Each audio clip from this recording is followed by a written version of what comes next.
ไปได้ไหมคะว่ากะปิจากคลองโคนจะแปลงร่างไปอยู่ในอาหารอิตาเลียนโอ้หอมมาก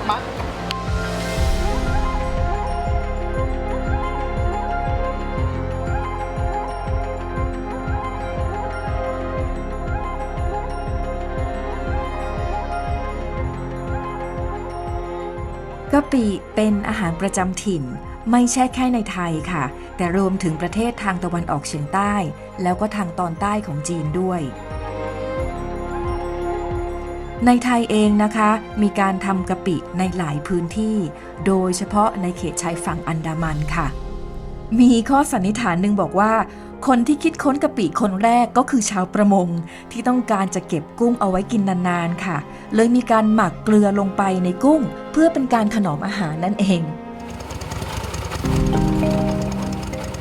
เรามาเข้าคลองโคนแหล่งทำกะปิเคยตาดำกันค่ะ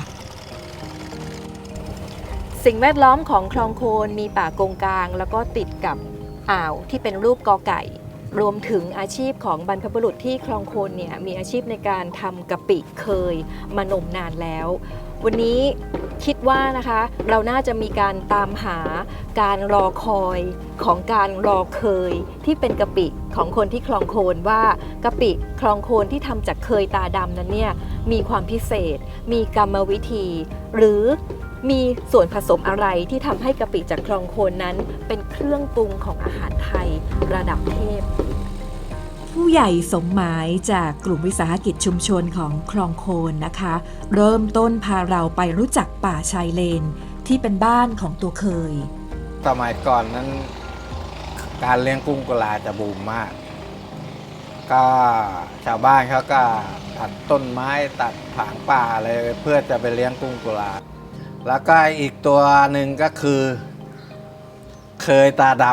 ำเอามาทำกะปิเรียกว่ากะปิเคยตาดำของตำบลคลองโคนณปัจจุบันนี้กะปิเคยตาดำของโคนเนี่ยมันก็เริ่มมีปัญหาถดถอยเกี่ยวกับเรื่องมลภาวะสิ่งแวดล้อมต่างๆแล้วก็สภาพภูมิอากาศโดยเฉพาะอากาศที่ร้อนๆบางทีก็ทำให้ตัวเคยก็หายไปชาวประมงจริงๆนะคะพี่ฉ่ำกับพี่พรกำลังเก็บละวะหรือถุงตะข่ายสำหรับดักตัวเคย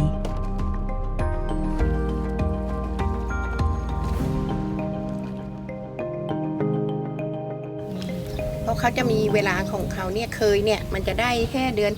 กุมภามีนาเมษา3 เดือนเนี่ยถ้าเขาจะได้หนักนะพอแยกผงออกไปจนเหลือแต่ตัวเคยสะอาดแล้วนะคะวิถีของทางคลองโคนก็จะใช้เกลือสมุทรค้างปีเคล้าทันทีเพราะว่าเกลือชนิดนี้จะมีความเค็มคงที่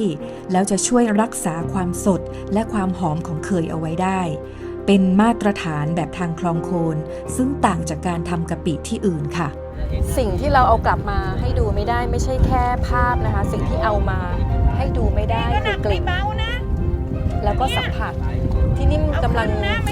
สัมผัสอยู่เนี่ยนิ่มรู้สึกว่ามันเป็นความละมุนแล้วจะต้องเป็นการจับอย่างทนุถนอมเพราะว่าเคยตาดำที่คลองโคนเนี่ยเขาจะไม่มีการยีกันเพราะว่าถ้าเกิดยีแล้วเนี่ยเขาจะเละเพราะตัวเขาเนี่ยละเอียดอ่อนอยู่แล้วนี่มันเป็นการเพิ่มประสบการณ์ในการที่จะรู้จักกะปิและกินกะปิได้แบบละมุนละไมแล้วก็ไปถึงขั้นเทพยิ่งกว่าเดิมมากยิ่งขึ้นด้วยการมาเจอวัตถุดิบของจริงแบบนี้น้ำขุ่นไหมอย่างเราได้เคยมาเนี่ยตอนเช้าเราใส่เกลือประมาณพอมาถึงบ้านใส่ให้ได้สูตรพอใส่ได้สูตรปั๊บตั้งไว้สักชั่วโมงให้เกลือมันละลายเสร็จแล้วก็เอาไปตากบนแผงเลยโดยไม่ใช่กำมังตากมันดีเพราะว่า1พอไปตากแล้วเนี่ยชาวบ้านเขาตาก3 วันเนี่ยแห้งแล้วแต่มันก็ยังไม่ได้ทีนะถ้าเราจะเก็บใส่ตุ่มมังกรเก็บไว้ให้เป็นปีเนี่ยต้องตากถึง 6-7 วันหรือ 6-7 แดดให้มันแห้งแล้วเราถึงจะเก็บได้การสังเกตกะปิเคยตาดำของโคนเนี่ยปัจจัยที่1คือคุณต้องรู้ต้องเคยผ่านมาก่อนว่ากะปิของโคนเป็นอย่างนี้นะหน้าตาเป็นอย่างนี้นะ2เนื้อ นี่สำคัญอย่างหนึ่ง เนื้อยังไม่สำคัญเท่ากับกลิ่น คือกลิ่นนี่เป็นอันดับแรกเลยกะปิของโคน ถ้าเป็นกะปิของโคนแท้ๆเนี่ย คุณจิ้มมาดมจะต้องมีความหอมเป็นอันดับแรกเลย ถึงแม้ว่ามันจะเก่าจะเก็บไว้นานแค่ไหน ก็ยังมีกลิ่นของเขาอยู่ ถ้าตำน้ำพริกปุ๊บเนี่ย ถ้าเป็นกะปิเคยตาดำเขาเนื้อจะเนียนกลิ่นจะหอม เวลาตำไปเนี่ยจะเข้ากับพริกเข้ากับกระเทียม เสร็จแล้วเวลาคุณจะบีบมะนาว สังเกตให้ดีนะเวลาจะบีบมะนาว ถ้าเป็นกะปิเคยตาดำเนี่ย คุณบีบมะนาวลงไปในครกเนี่ยเขาจะไม่เป็นฟอง พอรอเคยมาแล้วเนี่ยคุ้มค่ากับการรอคอย ทำนานมาก มันหอมมากเลย ทำตาม กลิ่นนี้ถูกต้องไหมคะ ใช่ อืม เป็นไงเปรี้ยวหวาน เปรี้ยว หวาน อืม เค็ม หอม เผ็ด มาเตะคออยู่อันสุดท้าย ไม่มีกลิ่นเลยอะค่ะ คือกะปิที่หอมมันไม่มีกลิ่น เหม็นจริง ๆ มันคือกลิ่นหอมเนาะ อืม ใช้ได้ไหมคะอันนี้ ได้ ไม่รู้ว่าฝรั่งเขาจะกินเป็นป่ะเนาะ เป็น เป็นใช่ไหม อืม เดี๋ยวนิ่มจะเอากะปิที่บ้านเราเอาไปให้เชฟในครัวฝรั่งลองกินแล้วก็ลองทำดูเนาะว่าเป็นยังไงดีไหมคะ ฝรั่งมากินได้นะ กินเป็นด้วย เนาะอร่อยมาก ใช่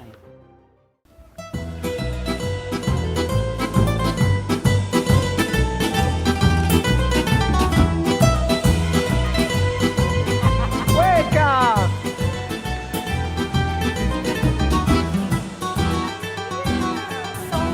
Sì, welcome! Happy to see you, Sawadika. Social, very distant, social, very distant. Hey, I have a interesting ingredient and then I would like you to help me. Did you bring with you? Yes, I do have it Fantastic. in sit here. So we can cook immediately. Yeah, would you like to help me on that? Only if are very spicy, not like. Well, spicy and stinky and very interesting. Oh, it's a nice challenge. Let's do it.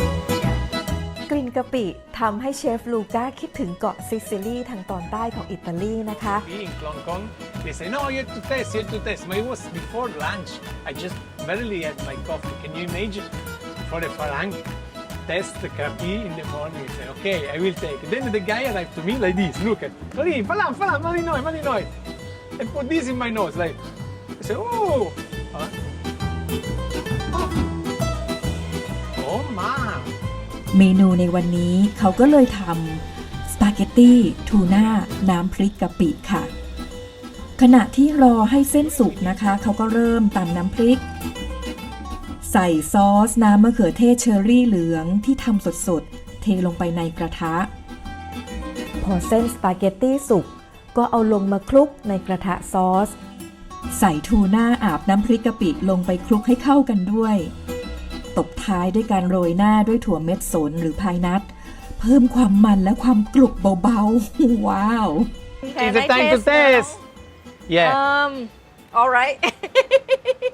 Are you ready? I am. Okay. I make a very little portion for that. I can't believe it that gapi can be in Italian cuisine, Luca. It would be amazing. It is possible. I know, but you know what? Thai people eat gapi with pratu tod, you know, it's a fried fish, and then you use gapi again with the fish. So it Yeah. must have been something go along very well with fish, Please no? test how is perfect match with the tomato datterino. Amazing นี่ไม่อยากจะเชื่อนะคะว่ารสชาติของกะปิอ่ะมันจะมาอยู่ในครัวอิตาเลียนได้ แล้วก็คนอิตาเลียนเขาใช้คุณลูก้าเนี่ยใช้กะปิกับปลาอีก ซึ่งมันก็คล้ายๆกับเครื่องปรุงในครัวไทยใช่ไหมคะ ซึ่งเราก็กินน้ำพริกกะปิกับปลาทูทอดอะไรแบบเนี้ยIs it spicy enough? it's spicy enough You because you already เอานิดหน่อยไม่เป็นไร หาว่าเผ็ดไม่พอ เด็กคนถ่ายไม่มีปัญหา หาว่าเผ็ดไม่พอ เป็ด But be careful not to be too powerful, right? But this is Don't for you. overlap. This is for me. Because I'm ดูสิ sure คะ you like spicy. นี่มันคือกะปิ Not too strong. you are genius No. for this topic for me can I have some more please Sure. Okay, see you tonight for dinner. Ciao ciao.